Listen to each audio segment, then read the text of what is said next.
Hello, everybody. Welcome back to a special episode of the Midnight Film Society. All Derek and I will be doing today is talking about the 2026 summer movie wager.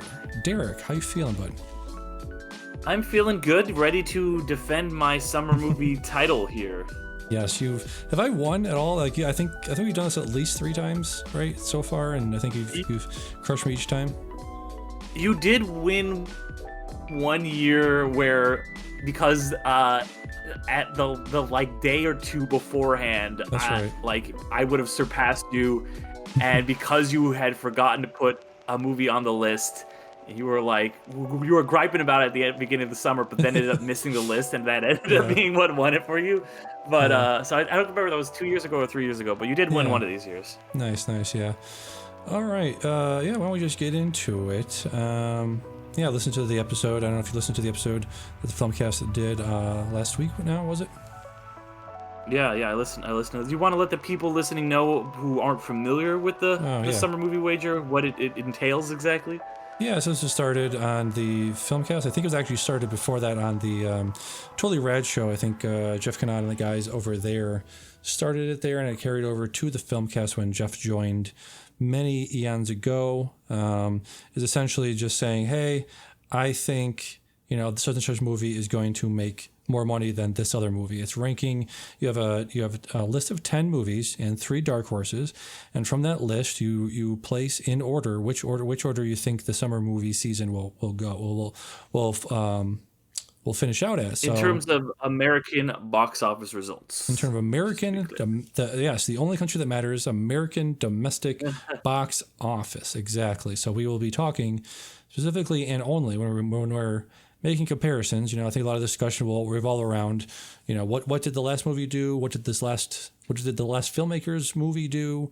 A lot of stuff on this list. I was preparing for the episode, and I noticed a lot of stuff. A lot of the previous movie in the franchise or the previous movie from that director had come out in 2021. So kind of not able to really do a very fair and relevant comparison to the box office. 2021 theaters had reopened, but not to the point as they are now. So yeah, but we'll definitely get into all that stuff.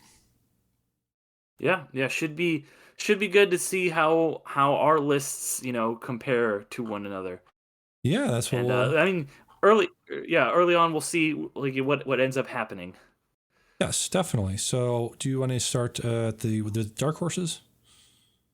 You know what? I was thinking about it, and I know we usually count down from 10 to 1, but I think maybe we should go the other way, because we did look at each other's lists ahead of time, and we have not only the same movies in the top 3, but our top 3 are identical. 1, 2, and 3 are all the same exact movies in the same exact spot. So, I think we should maybe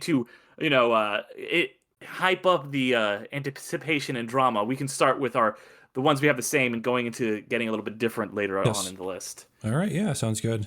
So let's do that. Let's kick it off. Our shared number 1, and I'm just looking through the list here to see if the other Filmcast guys, because this is kind of the fun of it, is not only to compete with each other, but to compete with the Filmcast guys. And it's also a global leaderboard. I believe, what is it, around 5,000, 6,000 people usually compete in this every year?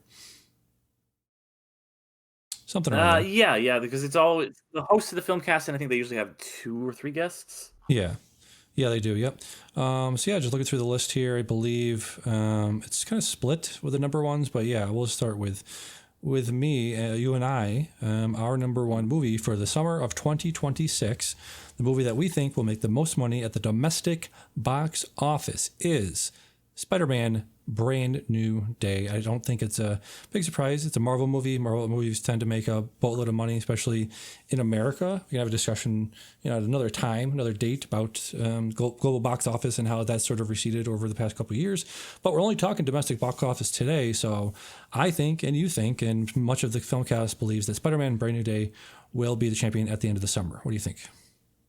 Yeah, I mean, that's why I put it at my number 1. I agree with you. I think it'd be the number one movie, you were talking about like, oh, what are past comps? Obviously, the last Spider-Man movie did incredibly well, made like over $1 billion or something, all the money. And I know this is a little bit different because that was the end of that trilogy. It was bringing together all these different Spider-Men, but still, this is a franchise that always does incredibly well. Going back to the original Spider-Man with Tobey Maguire in 2002, breaking all kinds of box office records, and that were even everyone subsequently, except for I think Amazing Spider-Man 2, did better and better, making more and more money. And yeah, like you said, Marvel is, I think that they've had some misses, but Spider-Man is always going to do very well for them. This is leading obviously into Doomsday, so I think people are going to want to watch it because of that. Marvel movies always tend to do very well in the summer.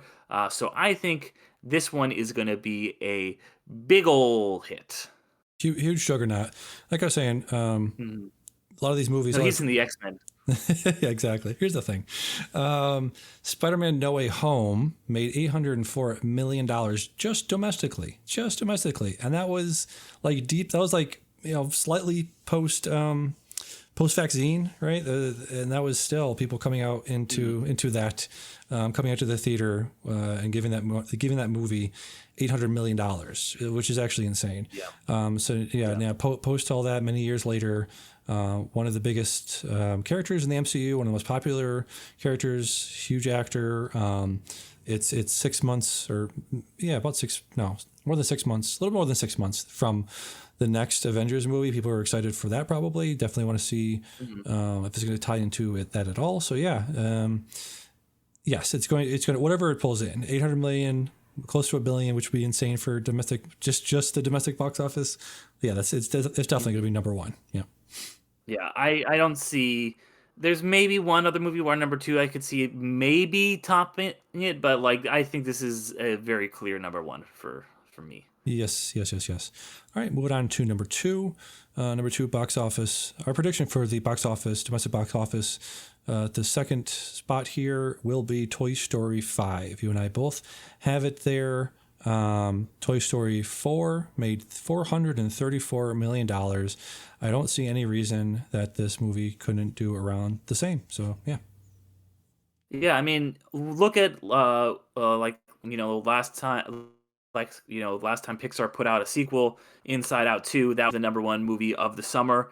That summer, that was so obviously huge pull with that. And that's Inside Out 2. Inside Out obviously has a lot of pull. I don't think that really anything has, except for maybe Cars, and that's just with the merchandising, has as much cultural cachet as the Toy Story franchise. And this is a franchise where kids love it, adults who are like people who are my age who now have their own kids who saw the first one when they were 5 years old now have their own kids loved it. People who grew up with the second one, the third one, and then like which came out in 2010. The next one came out in 2019. Those kids have grown up a little bit. So this is crossing all kinds of generations. This is a humongous franchise. This is the one I was alluding to that I could see maybe beating Spider-Man because it is Total Story, because it is such a cultural touchstone for people spanning 30 plus years that I don't know how this thing doesn't make a ton of money. Yeah, it will. It just will. It's going to. Yeah, that's sorry, I forgot to name the dates here. Spider-Man Brand New Day is coming out July 31st, so plenty of time to make money there. And Toy Story 5 coming out June 19th, so about 6 weeks, 6 week head start for that one. So it's definitely going to make boatload of money. Again, I think that's what we forgot to mention the rules of this pertaining to the dates. The summer movie season starts this month. I think the cutoff date for submitting your ballot was end of April. So any movie that comes out past that does count. I believe the summer movie wager goes until early September. Is that right? Or end of August? It goes to like Labor Day, I want to say, whatever day that is. Yeah, so plenty of time for these two movies to make all the monies. Yep. All right. Yep. So they will. And they will. And they will. All right. Moving on to number 3, our first non-sequel of the bunch. We have what's his name? Like on his name, Christopher Nolan. Christopher Nolan's The Odyssey. Every time I look at this cast, I see another person in this. I was like, Jesus, there's so many people in this. His previous movie Oppenheimer made $329 million at the domestic box office, which is an insane amount of money for an original movie, an adult original drama film with nudity in it, just like Titanic did your years ago. That's my number 3 and your number 3. Yeah, and I think, Nolan is kind of a franchise in his own right, where he's one of the few directors out there who can really still open a movie based on his name. And like you alluded to, his last movie, Oppenheimer, made insane amounts of money, and that was a movie about some dude, some scientist, who like obviously like J. Robert Oppenheimer is definitely famous in some circles, but he doesn't have the cultural cachet of maybe the most famous story of all time, like the original IP, like just Homer, one of the most read and adapted things of all time, and this is as wide as that was like a a movie just like about a bunch of guys in boardrooms. This is an action movie with like cyclopses and like battle scenes and all this insane shit. So I think that combined with Nolan, being Nolan and all the film guys going out and seeing him, and the fact that this is gonna play on a lot of premium screens, everybody's gonna want to see this in IMAX 70 millimeter, and that's gonna be a lot of extra ticket. That's gonna be a lot of extra dollars from those tickets. This thing, if it wasn't for the two mega franchises in front of it, it would be even higher probably. Yes, it would be. So yeah, that's our shared number 3. It's kind of shared by a lot of the Filmcast fellas. A lot of them have it at 3 or 2. I think Dave Chen has it at number 5. That looks like the lowest of the crew there. So yeah, shared speculation there. All right, so that was our top 3, everything the same. So now we will get to some moving and a shaking here as we move down the list. At number 4, we have Disney Pixar. A little bit of difference. Yeah. Yes, Disney movie here, not Pixar, Disney movie called Moana. If you're asking yourself, wait, Moana 2? No. This is live action Moana. Live action Disney stuff is done pretty well at the box office. I don't have the numbers pulled up in front of me, but I know Aladdin made $1 billion. A lot of these live action Disney stuff does very well at the box office, domestic box office as well. Yeah, so this is your number 4. I have it a bit lower. I'll talk about why I have it a bit lower when we get to me, though. Gotcha. But and it's not just the Rock's awful wig. Gotcha. Yeah, I'm just going off, like we were saying before with the Pixar stuff. Disney's the brand of the world right now, except for Church. I think Church is like still number 1, but I think Disney's coming up a close second there. It just is. Like you said, nostalgia a bit. The first one came out in 2016, so that's 10 years already. So we have kids that watched that when they're small, and now they're grown up and probably have a little bit of nostalgia there. So yeah, I think that's going to make a butt ton of money. Okay. All right. Yes. All right. So that was my number 4. Your number 4. We have some property here, just technically Disney property: Star Wars: The Mandalorian and Grogu. Yeah, I mean that's a franchise. You want to talk about a franchise that does all kinds of money? It's Star Wars, and obviously Star Wars is not today what it was even 6 years ago when the last movie came out. Although I do think that gap, no Star Wars at the theater in over half a decade, is going to compel that. This is a character with Mandalorian and Baby Yoda that people like. So I don't think this is going to. It's not in my top 3 because I think that, and for the reasons I said, it's not Star Wars, is not what it once was, and this is not as big of a draw. But it's still Star Wars. People are still going to go to the movies. I think that people are underestimating this a lot because even if it's not the best Star Wars we've seen, these movies always make money, and people always talk about, oh well. Solo was such a bomb. Solo made $400 million, okay? That it was a bomb because of its budget, because they shot it twice. But this is going to, I don't see this underperforming Solo. So I think that this makes about $400 million or more, and I think that is definitely good enough to get in the 4th place for the summer. But that's my number 4. Yeah, really, really good choice. Saw something on Blue Sky, which was like, this is, you know, a 4-quadrant movie where you kind of have for kids with Grogu, you got like Gen X and Boomers with the Mandalorian, which is kind of a Boba Fett guy. And then millennials with just Star Wars in general. So yeah, could be. And Jane Alpha loves sexy Jabba the Hutt son, played by Jeremy Allen White, the bear. You know, like he's a swole Hutt. He's the swole Hutt. Yes, exactly. Yeah. The last Star Wars: Rise of Skywalker was actually the last movie in theaters. Is that right? Wow. That is correct. That is correct. So I think that absence will make the heart grow fonder. Possible, yeah. Rise of Skywalker made $515 million. They're saying it was a disappointment. Finished behind Last Jedi, which made 620, and behind Force Awakens, which made 936 million just domestically. That's incredible. Yeah, that's the number one domestic film of all time is The Force Awakens. Incredible. All right, so that was your number 4, Star Wars, Mandalorian, and Grogu. Moving down the list, number 5 for me, franchise IP. Here we go, Supergirl, but DC this time, Supergirl.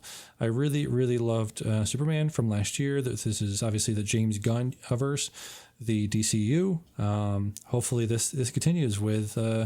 It's a different director. I don't have the director pulled up in front of me, but the overall tones, the colors, all of that stuff seems to be going in the same sort of rhythm and stride that Superman did. So I'm definitely excited to see that. Yeah, and it's Craig Gillespie, by the way, who is a director that I think has made some good stuff. Lars and the Real Girl, the Fright Night remake, which I think is really underrated. He also made Cruella, which was awful. But you know what? Probably not his fault. So I'll return to this one in a little bit. But I think you had some real good points about it being building on the success of last year's Superman. So we'll see what it does. But yeah, my number 5 is I'm once again I'm sticking with franchises here, sticking with movies like Toy Story that are popular with kids. This is a franchise that always does well, that I feel like you might have underestimated in the past, and that is the Minions franchise. We got Minions and Monsters coming out, so I think this one will do very well. The Gentle Minions will be back, and kids who grew up with this, they're in college now, who saw the first Despicable Me movie. They have graduated high school, and I think that this one even has some stuff for people who might not love the Minions. It's got some classic Universal monster movie stuff that people who are like, the fucking Minions might be like, you know what, maybe I'll check this one out. It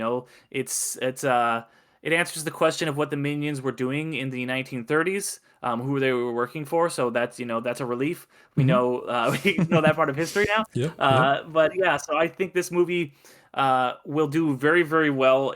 I could even have put it higher up. I could see this movie going very high. Illumination movies, as we just saw with the Super Mario Galaxy movie, always make a shit ton of money, even if they are a shit movie. So this one will make a shit ton of money. It will, exactly. Shout out to Andy, who I had spirited conversation with about like, why do these movies make money? I'm like, they're terrible. He said, why do these movies make terrible? He says, they're terrible. Why do they make money? And I'm like, it doesn't matter. Since when does a movie need to be good to make money? Why? That's never been the case. So why start now? Yeah. So this was your, let me see. That was your number 5. Yep. Minions Rise of Gru made $369 million. So domestically, so that's a good place for that. Let me see. Superman made 354. So yeah, we're right on track with the 350 range right there. Yep. All right, so that was our number 5s. My number 6 was your number 5, Minions and Monsters. I think you're right on there with everything you said about, it's scary to think about, but we are getting that nostalgia factor with Despicable Me. I believe came out, I want to say, early 2010s. So yeah, it's been a decade and a half of the little yellow dudes and Gru. So yeah, definitely a chance for kids who grew up with this franchise to come out again. So yeah, good shots, good positioning there. Yeah. So definitely, we both talked about this movie will probably do very well. Yeah. And this is, I think, where our lists start to get a little bit different. We had a lot of similarity, as obviously, in especially those top three. But now we get a little bit different, and this is where I get a little different than pretty much anyone else in the film cast. I have this movie much higher than anybody You else, but do. I think that this movie is going to be the sleeper hit of the summer. It is a early mover. It's coming out. It's going to be our next major review for the next episode. It's, obviously there's going to be one movie that's already out yet that we'll talk about in a little bit. But I think Mortal Kombat 2 is Mm-hmm. going to be the number 6 movie. Video game movies have done incredibly well. I already talked about Super Mario movie. Even smaller movies like Iron Lung have done really well. And you have all these indie movies. This is building on a film like we talked about with Spider-Man that was the last one was released in the pandemic. This seems like a bigger, better version of it. They're actually doing a Mortal Kombat. They have Carl Urban as Johnny Cage. I think that the video game movies are the big thing. This seems like it's going to be one of those sequels that outperforms the original in box office and in every other way. So I think this is going to be the surprise of the summer. Is Mortal Kombat 2 is going to do real well. It's going to rip its people's spines out the theater. Yes, yes. Let's see. Directed by Simon McQuoid. McQuoid. That's an interesting name. Yeah. No, oh, he did direct the first one. Okay. And this is 2 directorial credits. Interesting. Okay. Well, at least there's, not crossover, but continuation there. So, yeah, we will see. Yeah, that is pretty high on the list there. So your number 6 was Mortal Kombat 2. My number 6 was Minions and Monsters. So let's move on to our number 7s. My number 7 is I Have the Power! He-Man and the Masters of the Universe. Again, lots of IP on this list, but there almost always is. I don't think you can look at a top movies of the summer list and not see IP. If you probably have to go back to like the 60s to not see some sort of IP in the summer season, American summer season. So yeah, really no reason for this to be there other than it's probably going to make that much money. We're in the 4, 5, 6 slots is the $300 to $400 million range. I could definitely see this pulling in $250 to $300. That's all I got to say about that. Yeah. I mean, I don't have much to say on it. See how it does. See how the Jared Leto it all affects things. I know obviously this is a movie that's Gen Xers have nostalgia for. Yeah. But I don't know. We'll see. I'll just say I have it a little bit lower on my list than you. Just a little bit, yeah. Yeah. But yeah, my number 7 Yes, go ahead. is a movie that you had much higher up, and that's Moana. So like you said, for the reasons about this being a Disney thing, Moana being the animated being very popular, I could see that's why I think it's going to be up here in the top 7. However, I don't think that people have the same nostalgia for this that they do like Lilo and Stitch. I think 10 years is a very short amount of time to try and build that nostalgia. It's a very recent movie, if I'm not mistaken, the Disney movie where there's been the least amount of time between the original and the remake, to the point where The Rock is just playing the same role in live action that he originated in animation. I think that a lot of the reason a lot of these Disney remakes are doing well is because of the nostalgia factor in particularly our generation and millennials. I don't think that they have the same nostalgia for Moana because we were older when that movie came out. We were in our mid to late 20s. And I don't think that the Gen Xers or Gen Zs are gonna come out for this the way that they would for Minions, which they have a little bit more nostalgia for. Yeah. So yeah, I just it doesn't, like I said, doesn't kind of look that great. I think it's not gonna go full Snow White where that movie kind of like collapsed at the box office. But I just don't see it doing as well as some of these other Disney remakes, the ones that came out in the early 90s to early 2000s, your Aladdins, your Lion Kings, and your Lilo and Stitches. I think because it is still so fresh, and that it's almost diminishing returns. They're just like, well, what do we have left? We just made this movie like a decade ago. Let's already make its remake. It's too soon.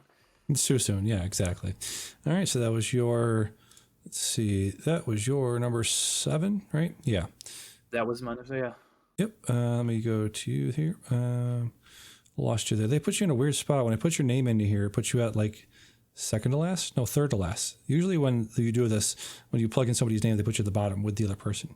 Anyways, okay, got it figured out there. So It's because you're at the bottom because you don't have one movie on this list that we Oh. all do, and it's the only movie that's out, so that's why. But I have Oh, my just gotcha. yeah, so that's why because we're all tied at 3, and you've Oh, got 1 point right I now, see. Is or 2 points technically. that makes sense? That makes sense. Okay, so that we did number 7. Moving on to number 8. This is where I put Star Wars, Mandalorian, and Grogu. Not sure why. I probably should have thought about this more, considering the early-ish release date, May 22nd, coming out in a couple weeks from this recording. Yeah, I don't know. I put it at number 8 because I just think there's like a Star Wars malaise. There's just, and it's not, it's not a main, quote unquote, mainline story. It's not it's not about Skywalkers and not about that stuff, which I know you and I and a lot of people that talk about this stuff and think about this stuff deeply are sick of, but I think general audiences are not. I think this is that the fact that it's not a mainline thing will sort of knock off points, knock off money at the box office. But yeah, we will see. Yeah, yeah. I mean, like I said, I could see this not doing super well. I laid out the reasons why I think it will do well, but you never know. It could do worse than Solo. So it could be lower up. I just have it. Sometimes you got to make some bold predictions based on some hunches, and I think my hunch is that this one will do well, but I could be wrong. Yeah, yeah. What's your number 8, Dirk? My number 8 is the movie that you had at number 5, which is of course Supergirl. You brought up how well Superman did. Unfortunately, female-led films, particularly female-led superhero films, tend not to do amazing at the summer box office. Obviously, this one has a leg up because it is a direct sequel slash spin-off to a very successful movie for last year. But I think that even if it wasn't a female led movie, this is not going to do as well as Superman because it's Superman, and this is a less known character. So I think that towards the bottom of the list is where it belongs. Maybe it makes 300, 250 million, something like that. So I think that putting it at the 8th spot, it kind of being the top of the blockbusters. The last couple I have are a little bit more like adult oriented fare, not adult, but like these are movies for grown-ups. Yes. Whereas this is a big blockbuster. The other two are like more heady dramas, I guess. Yeah. Yeah, it could make a bunch of money. Speaking of the James Gunn of it all, it seems like that sort of in space Guardians thing. So I wonder if people see that in the trailer and like, oh, it looks like Guardians, because it very much does. Let me pull up the director of this film. Oh, you said already. What was his name? The director? Craig Gillespie. Fred Gillespie. Yeah, name people know. And a tone that people recognize, a world that people recognize, coming off a year just after Superman. Hopefully that momentum will continue with this one. So yeah. Yeah, I mean, I could definitely, I think it will do pretty well. Yeah. I think it will do better than the comparable female-led superhero films. Yeah. But not as well as Superman. Yeah. Fair enough. Moving on to our number 9s. This is where I have the Spielberg Disclosure Day.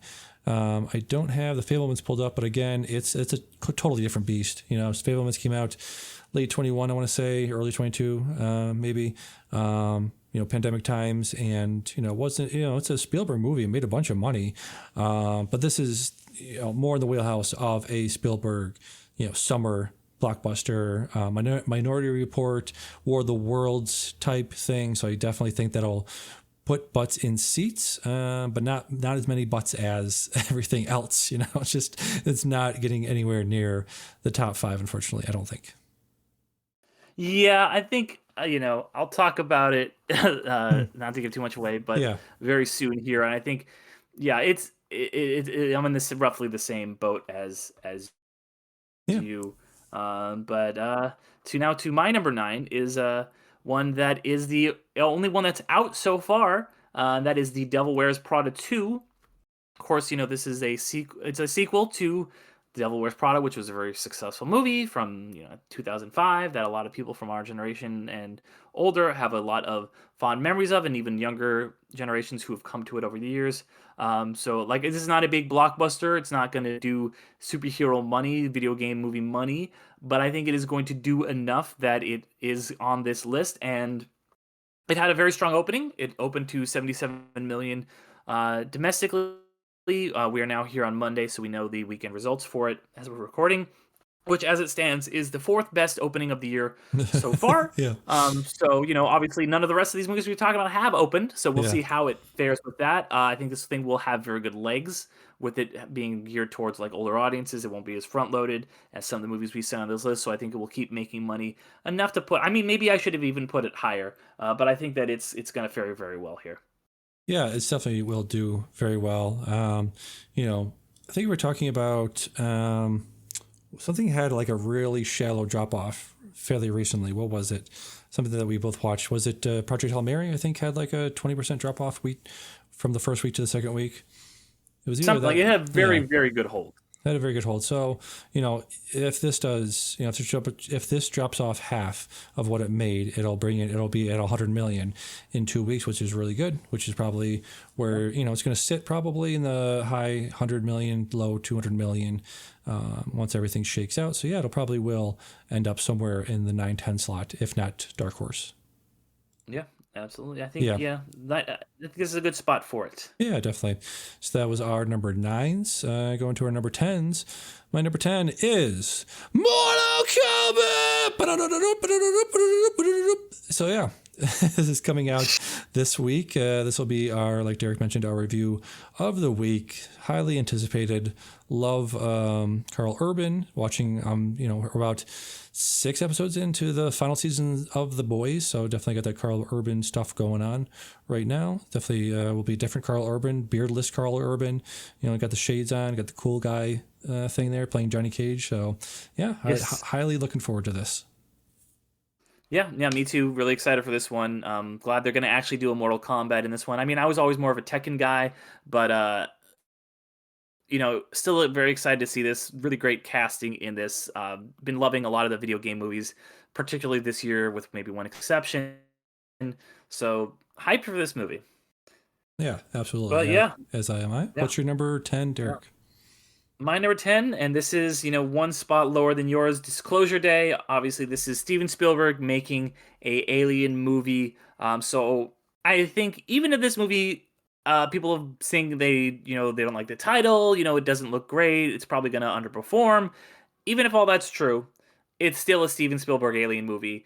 I think that's going to put it in the top 10.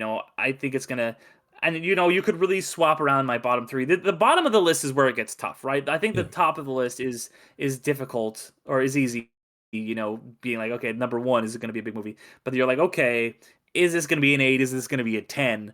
That's a little bit tougher. And it just comes down to where I'm like, well, I think Supergirl is going to maybe edge it out a little bit, but I still think this movie, it's got a very good cast, Josh O'Connor and Emily Blunt and all like great character actors we love. So I think that's going to be enough to have this movie do well enough to have it on the top 10 in some form. There we go. So that's our top 10 of summer 2026. Let's get to our dark horses. Dark horses are worth, 1 point for any order, right? Yeah. At 1 point, the way it works, I guess we should break down the points because we didn't really do that. Is that if you get it dead on, spot on, that is 5 points, or that it's 10 points. Yeah. If you get it 1 off, it's 7 points. 2 off is 5, and just anywhere on the list is 3. And then we have like 3 additional dark horses where if they make the list, it's a point. And if you get the number 1 or the number 13 or the number 10 dead on, you get 13 points. Yep. So yeah, these are just kind of like, hey, maybe this will make it on the list, and it has mattered in the past. Dark horses have been how we have broken the our scores in the past. Yep. So but yeah, these are ones that were like, what? I don't think this will make the top 10, but it's a dark horse. Maybe they'll sneak on. Yes, exactly. Yeah, I'll go first. My first Dark Horse is a movie coming out very soon. I think it is already out, actually. It is out, It yeah. is out. It's called Hokum. I always noticed, I tried to go back, making this list. I tried to go back and look at previous year's lists, and I always noticed there's a lot of horror movies in the Dark Horse area, swimming around that area. So I put Hokum in my first Dark Horse spot. Yeah, I think this movie will probably not do well. Looking at Yeah, the what it did over the summer, or at least over the weekend, and yeah, it looks like it came in fifth place. yeah, It was outperformed by the four movies, the Devil Wears Prada, and then the three movies that had a bigger opening than it that have been out now for a while. yeah. So it got beaten out by Devil Wears Prada 2, Michael, Super Mario, and Project Hail Mary for a total of $6.4 million. So, Yikes. ooh, that's its Yikes. opening. I don't know if it's gonna be able to sneak onto the top 10. Sorry, No. buddy. Yeah, yeah. Well, we'll see. We will see. Yeah. Yeah, so that was my. Do you want me to run through my other two? Or you want to go back and forth? Your call. Your All right. call. Maybe we I'll can go back and forth. back and forth. Oh yeah, Okay. yeah. Whatever What's you want. your Yeah. other? What's your first dark horse? My dark horse is the one that was on your list, that was on a lot of people's list that didn't make mine. That's Master of the Universe. I don't really think this thing is going to do very well. I think there is some nostalgia for it, but I really, I don't think there's enough of it. There's been some talk that this movie is actually really good and a lot better than the trailers make it seem, but I don't think that this is a beloved franchise. I think that this is this year's Tron or like Indiana Jones 5, where a lot of people just kind of are not going to come out to the theater to see this thing. But you know what? It's on enough people's lists that maybe I'm wrong, so I'll put it in my dark horse just in case I am wrong. There we go. All right, so that was down there for you. Pretty good pick. My second dark horse is Devil Wears Prada 2, which by this weekend's opening means I am a not smart man if I put that in the dark horse area. But again, it's the first week of May, first days of May, so a lot of summer to play out. Yeah, yeah. Well, my next one is the same one as your last one. So should we talk about it now, I guess? Yeah, sure. Your second dark horse pick is my third dark horse pick. Evil Dead Burn. Again, horror movies tend to make up at least one spot of the dark horse list every year. So, actually had it pulled Yeah, up. horror movies. Horror movies. Yeah, what did I say? Summer movies, which Summer is movies. they make up 10 of every list. They do. Every They, year, they so. tend to. 13 if you're feeling lucky. Evil Dead Rise. I thought I had it here. The box office. Evil Dead Rise box office that year, 2023, was 67.3 million. So if this does anywhere around that, I anticipate it being somewhere on the dark horse list. Yeah, exactly. I think it's one that could sneak in. There's sometimes a horror. I feel like there's always a horror movie that's kind of sneaks in down there at the bottom of the list. The 8 or 9, something like that. That we might not be anticipating. This is a franchise that people quite like. Like you said, the last one, the Lee Cronin one, did pretty well. It did 147, and that was a March release, or I guess the April release. So right before the summer. So I think that if this outperforms that by a little bit, it could definitely slip into that 8 or 9 slot quite easily. If Yeah, this ends up being kind of a little bit of a surprise horror hit, and you always have your weapons or something that breaks out every year, and this could very much well be the pick this year. absolutely. So we only have one dark horse left. That's yours. What is your third dark horse of 2026?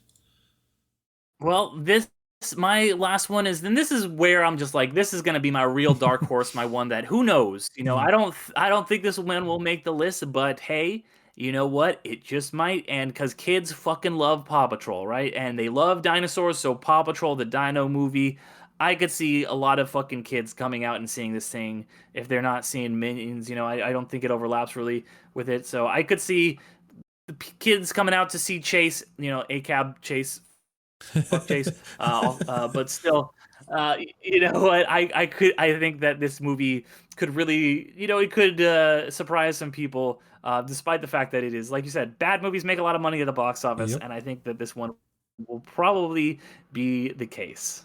Yeah, the last Paw Patrol movie for 2021 made $48 million domestic box office. So, yeah, definitely possible. Absolutely. Yeah, yeah. We'll see how it goes. We will see. Yeah, good luck to you, sir. That's our that is our list, I should say. Yeah, upcoming releases. We got Mortal Kombat, which should do pretty well. Billie Eilish, which nobody put that on their list. Obsession in May, another horror movie, and then The Mandalorian and Grogu at May 22nd. Scary movie they have on this list on June 5th, which nobody put. I don't think, or no, somebody did. Peter Serrata put Scary Movie number 10 on his list. So yeah, just scrolling through the other guys' list. I don't think they had anything else that we didn't. I see Jackass Best and Last is in David Chen's Dark Horse list. Yeah, I think that's pretty much it. Yeah, there's a couple dark horses like Obsessions and the Billie Eilish one that you mentioned that have snuck on to the dark horses. But as far as like, I think we all kind of know there's probably 11 movies that we all assume are going to be the 10. It's not a lot of variation. We know what the minus maybe one movie, what the top 10 are going to be. It's more, it comes down to what order are we going to get it in. Yeah, absolutely. All right. So that is, 2026 summer movie wager. Good luck to you, sir. Yeah. And to you. And we got, obviously it's very early in the season, so we can talk about what I guess, have we called it a punishment or called it an assignment or what the loser will receive from the winner? It's usually a movie that gets assigned to the other person. And wasn't my assignment last time. The bike movie, I think right? We got the bike movie. The Disney, the DCOM. Motocross. Yes. So yeah, the winner good. chooses a movie for the loser to watch. Right, exactly. It's a great movie. I love Motocross. It is a pretty good movie. Yeah. I was like, you need to get some culture, Damien. I'm gonna show you some culture here with Motocross. Yeah. It is pretty good. We'll see if I'm as magnanimous this year if I choose something torturous for you. Exactly. All right. So with that, this has been a special Midnight Film Society. I've been Damien. I've been Derek. And we'll see you next time. Bye-bye. Bye.